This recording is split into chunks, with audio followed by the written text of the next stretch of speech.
Every single morning when I film these TikToks, it always seems to be when I'm getting ready for my day, and today is no exception with my hair rollers and my grandma vibes. There is no point creating content online if you don't understand the fundamentals of what makes content successful on certain platforms.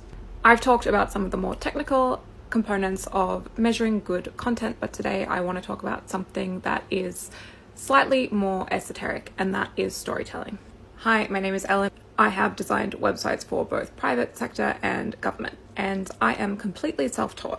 I have no formal education in web design or SEO, but these have been my leading roles throughout my career. And I'm saying this because I actually studied creative writing at university. I graduated in 2016 from the #1 creative writing course in Australia, which only accepts based on portfolio.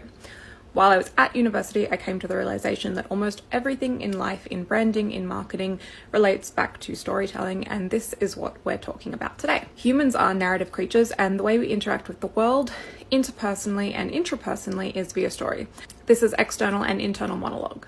Brands, personal and professional, are most successful when they tell a story that evokes emotion, and once the story evokes emotion, we, the consumer, are having an experience. The fundamental way for your digital marketing product or content for your personal brand to become successful is to tell a story. It can be really difficult to transmute something super technical, like say a website user journey, into a story, and sometimes super easy to transmute something like a day in the life vlog into a story. Think about the emotion you want your customer, user, viewer, consumer to experience when they have completed the task you have set out for them, and reverse engineer the design and pacing of your product. Find a way to emotionally connect, and you will find storytelling through technical mediums like design and video easier.